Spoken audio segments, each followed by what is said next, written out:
ETF index mutual funds నేర్చుకుని stock మార్కెట్లో రాణించాలనుకుంటున్నారా? వెంటనే ఈ నెంబర్కి కాల్ చేయండి.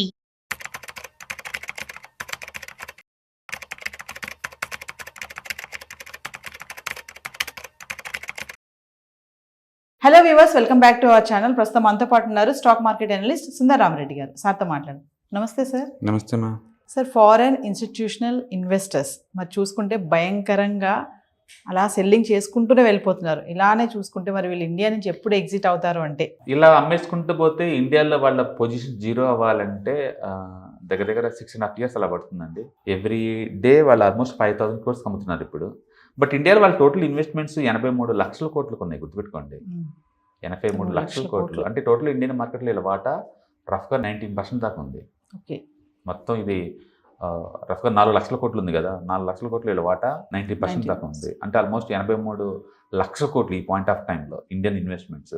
ఇలా రోజుకి 5,000 కోట్లు అమ్మేసుకుంటూ పోతున్నారు అనుకోండి, మనకి రఫ్గా మనం క్యాలిక్యులేట్ చేసుకుంటే 1,660 days వస్తుంది. ఇది 83 లక్షల కోట్లని డైలీ 5,000 కోట్లు వాళ్ళు అమ్మేసుకుంటూ పోతుంటే నెట్ వచ్చేకల్లా 1,660 days వస్తుంది.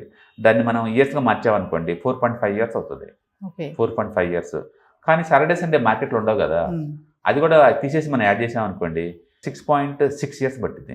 అంటే 6 సంవత్సరాల 6 నెలలు పట్టింది వాళ్ళు నిజంగా అమ్మేసుకుంటూ పోతే. బట్ మనం అలా అనుకుంటాం కానీ వాళ్ళు అమ్మినంత మాత్రం మార్కెట్ పడిద్దని కానీ కదండి. వాళ్ళు ఇప్పటి వరకు మనం చూసుకుంటే వాళ్ళు ఆల్మోస్ట్ ఒక 7 సినారియోలో వాళ్ళు అమ్మేసుకున్న మార్కెట్ పడలేదండి. ఫర్ ఎగ్జాంపుల్ లాస్ట్ ఇయర్ వాళ్ళు అమ్మింది 3 లక్షల కోట్లు, 3.9 lakh crore లాస్ట్ ఇయర్ అమ్మింది. స్టిల్ ఈ నిఫ్టీ 8% వచ్చింది. ఓకే, అంతకుముందు ఇయర్ ఆల్మోస్ట్ 1,500 కోట్లకు అమ్మారు, స్టిల్ నిఫ్టీ నీకు 20% పోయింది. అంతకుముందు ఇయర్ 2022లో 2.7 lakh crore అమ్మారు, స్టిల్ మార్కెట్ 6% పోయింది. అందుకని వాళ్ళు అమ్ముతుంటే వాళ్ళు అమ్మిన ఇయర్ నిఫ్టీ పడింది హిస్టరీలో 2008 నుంచి ఇప్పుడు తీసుకుంటే 3 సార్లేనండి. ఓకే, కానీ వాళ్ళు అమ్మింది కనీసం 10 times అమ్మారు. వాళ్ళు ఎక్కువ అమ్మేదే ఉంటుంది కొనేదానికన్నా కూడా. బట్ స్టిల్ మార్కెట్ వాళ్ళు అమ్మినప్పుడే పట్టలేదు.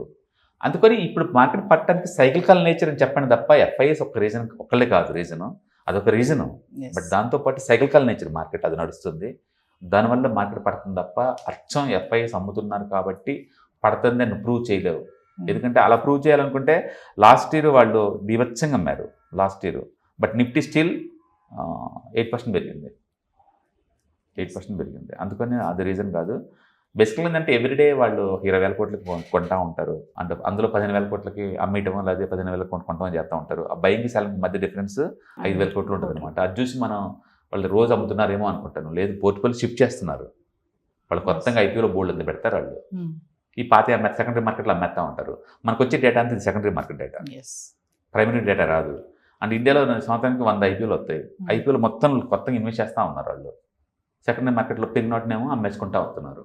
అందుకని డబ్బుని వాళ్ళు రొటేట్ చేస్తున్నారు తప్ప మనం అనుకున్నట్టు టూ మచ్గా నెగిటివ్ ఏం బయటకి ఏం పోవట్లేదు. అండ్ మోర్ ఓవర్ వాళ్ళు నిఫ్టీ 5,000 దగ్గర ఉన్నప్పుడు భయంకరంగా పెట్టారు ఇన్వెస్ట్మెంట్ మార్కెట్లో. 5,000 దగ్గర ఇప్పుడు నిఫ్టీ ఎక్కడ ఉంది? ఆల్మోస్ట్ 23,000 ఉంది. అంటే 5 times అయినాయి వాళ్ళు. అప్పుడు వాళ్ళు లక్ష కోట్లు పెట్టే వాళ్ళందరికీ ఇప్పుడు 5 లక్షల కోట్లు అయింది.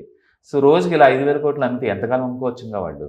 అందుకని రఫ్గా వాళ్ళకున్న పొజిషన్స్ మొత్తం 83 లక్షల కోట్లు కాబట్టి వాళ్ళు ఇంకా ఇలా అమ్మేసుకుంటూ పోతే కనుక 83 లక్షల కోట్లని సాటర్డే సండేస్ ఉండవు, ట్రేడింగ్ డేస్ లేవు కాబట్టి 6 సంవత్సరాల 6 నెలల వరకు అమ్ముతూనే ఉండొచ్చు ఇలా.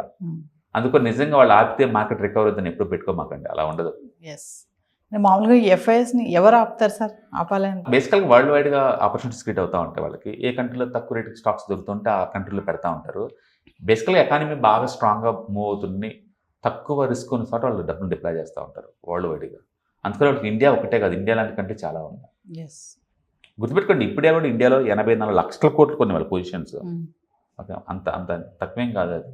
కాకపోతే ఏంటంటే గత 10 ఏళ్లతో పోల్చుకుంటే ఇది లీస్ట్ ఇన్వెస్ట్మెంట్స్ వాళ్ళే, లీస్ట్ గత 12 ఏళ్లతో పోల్చుకుంటే. బట్ స్టిల్ 85 లక్షల కోట్లు తక్కువేం కాదు amount. Thank you. Hi, stock మార్కెట్లో వాలటిలిటీకి దూరంగా ఉంటున్నారా?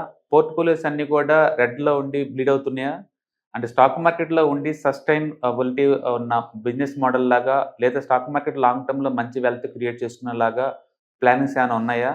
అయితే అలాంటి వాళ్ళ కోసం ఈ ప్రోగ్రామ్ అండి, ETFs, index funds and mutual funds. మా స్టాక్ మార్కెట్లో ఉండి కూడా సెక్యూర్ వేలో మనీ మేక్ చేసుకునే పద్ధతి ఏదైనా ఉందంటే రిటైలర్స్కి ఈ మూడే అనమాట. దీంట్లో కాంప్రహెన్సివ్గా మీకు ట్రైనింగ్ అండ్ గైడెన్స్ దొరుకుతుంది. అండ్ వీకెండ్స్లో జరిగే ఈ ప్రోగ్రాంలో అటెండ్ అవడం ద్వారా ETFs, index funds and mutual ఫండ్స్లో మీ నాలెడ్జ్ పెంచుకోండి. మీ పోర్ట్ఫోలియో మీరే మెయింటైన్ చేయడం ద్వారా ఇయర్లీ యావరేజ్ మీద 20 to 30% మనీ మేక్ చేసుకోండి. All the best. Thank you.